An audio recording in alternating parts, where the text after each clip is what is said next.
நான் கதவு அருகில் நின்று தட்டி கொண்டிருக்கின்றேன். யாராவது எனது குரலை கேட்டு கதவை திறந்தால் நான் உள்ளே சென்று அவர்களோடு உணவு அருந்துவேன். திருவெளிப்பாடு 3ஆம் அதிகாரம் 20வது வசனம். வெளிப்படுத்து விசேஷம் 3ஆம் அதிகாரம் 20வது வசனம். வியட்நாம் நகர்ல நடந்த ஒரு நிகழ்வு என்னன்னா, ஒரு பிரபலமான ஒரு மருத்துவரை என்ன செய்யறாருனாக்கா, அதாவது அமெரிக்கா கண்டுபிடிச்சது எப்படின்னா, அவர் ஒரு நூதன முறை கண்டுபிடிச்சார். ரத்தம் சிந்தாமல் அறுவை சிகிச்சை மேற்கொள்கின்ற முறையை அந்த டாக்டர் கண்டுபிடிச்சிருந்தார். உடனே அவர் என்ன பண்றாங்க, வியட்நாம் நகர்ல இருந்து கொண்டு போயிட்டு அமெரிக்காவில் அவருக்கு பாதுகாப்பு கொடுத்து அங்க இருக்கிற நிறைய பேருக்கு அறுவை சிகிச்சை செய்வது இவரை பயன்படுத்திட்டாங்க. அப்போ இவர் வெளியூர்ல இருந்தாலும் அவருக்கு வேண்டிய பாதுகாப்பு கொடுக்கணும்ல. அப்ப அமெரிக்க நாடு என்ன செய்யுதுன்னா, அவருக்கு சில காவலர்களை போட்டு எஸ்கார்ட் போட்டு அவர் பத்திரமா பாத்துக்கிறாங்க. ஒரு நாள் இவருக்கு இது பிடிக்கல. இவர் சுதந்திரமா இருக்கணும்னு நினைக்கிறாரு. எங்க போனாலும் அவர் பின்னாடியே ஒரு 4 பேர் ஃபாலோ பண்றது அவருக்கு பிடிக்கல. அப்போ ஒரு நாள் என்ன செய்யறாரு, மாலை நேரத்துல யாருக்கும் தெரியாம தான் அறையிலிருந்து வெளியில கிளம்பி வந்துடுறாரு. வெளியில கிளம்பி அப்படி வாக்கிங் போறாரு. திடீர்னு நல்லா ரொம்ப தூரம் சாலையில போயிட்டு இருக்கிறார். போன உடனே நல்ல மழை, கொட்டுகின்ற மழை. இந்த மழை நேரத்துல என்ன ஆயிடுச்சுனாக்கா, இவருக்கு எங்க ஒதுங்கிறதுக்கு இடம் இல்லை. அப்ப தூரத்துல ஒரு வீடு தெரியுது.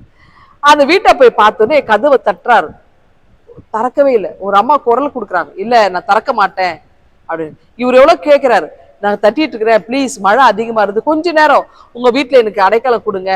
இல்ல முடியாது, நான் திறக்கவே மாட்டேன்னு இந்த அம்மா ரொம்ப பிடிவா இருந்து கதவு திறக்கவே இல்லை. இந்த சூழல்ல இவரை காணான்னு சொல்லி தேடிட்டு அவரை பாதுகாவலர்லாம் வந்து அவரை ஜீப்ல ஏற்றிட்டு போயிட்டாங்க. இந்த மறுநாள் இந்த இந்த நிகழ்வு செய்தித்தாள்ல வருதுங்க.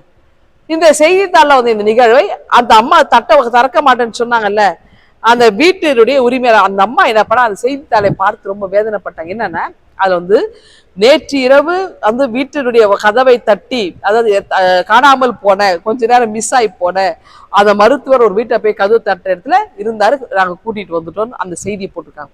அவர் கதவு தட்ட வீட்டுல இருந்த அந்த அம்மாவுக்கு அந்த குழந்தைக்கு இருதய நோய், அறுவை சிகிச்சைக்கு பணம் இல்லாமல் அந்த குழந்தைய அப்படியே வச்சிருக்கிறாங்க. வேதனையில இருக்கிறாங்க. அந்த வேதனையில தான் அவங்க யாருக்குமே அடைக்கலை கொடுக்காம கதவை திறக்காம இருந்திருக்கிறாங்க. அவங்க கதவை திறந்து இருந்தாங்கன்னா அந்த டாக்டர் உள்ள வந்திருப்பாரு. அந்த குழந்தைக்கு இலவசமாவே சிகிச்சை நடந்திருக்கும், நல்ல சிகிச்சை கொடுத்திருப்பாரு. கதவை தட்டும் போது திறக்கல இல்லையா? நாம ஆண்டவராகிய இயேசு கிறிஸ்து கூட நம்முடைய இதய கதவு பக்கத்துல நின்றுட்டு நம்ம தட்டிக்கொண்டே இருக்கிறார். ஒரு முறை இல்லை, தட்டிக்கொண்டே இருக்கிறார். நம்ம ஆண்டவர் இயேசுவை உள்ளே நம்முடைய இதயத்தை நம்ம அவரை வாசம் செய்வதற்கு நம்மை அழைக்கிறோம், அனுமதி கொடுக்கணும். அப்ப ஆண்டவரே வாருமையா, என் உள்ளத்திலே தங்குங்க, என் உள்ளத்தை நீங்க குடியிருங்க அப்படின்னு சொல்லி நம்ம அவரை அழைக்கும் போது அவரும் நம்மோடு இருப்பார். அப்படி என்றால் அந்த ஆண்டவர் சொல்றாரு, நான் தட்டி கொண்டே இருக்க ஒருவரின் சத்தத்தை கேட்டு கதவை திறந்தால் நான் உள்ள போவேன், அவங்களோட சாப்பிடுவேன், அவங்களும் என்னோட அந்த பந்தியில இருப்பாங்க. இந்த ஒரு உறவைத்தான் ஆண்டவர் கொடுக்கிறார். நிறைவான ஆசையை அவர்கள் பெற்றுக்கொள்வாங்க. ஆகவே நாமும் இந்த லிந்து காலங்களிலே கடந்து வருகிறோம். நாம் ஆண்டவர் இயேசுவுக்காக நம்முடைய இதயத்துல ஒரு இடத்தை கொடுப்போம். ஆண்டவர் நம்முடைய அனைத்து காரியங்களும் அவர் நமக்கு அழகாய் நேர்த்தியாய் செய்து முடிக்கிறார். அவருடைய கரங்களை நம்ம அர்ப்பணிப்போமா? இந்த சிந்தனையோடு இந்த நாளை துவங்குங்கள். ஆண்டவர்கள் ஆசீர்வதிப்பாராக. ஆமென்.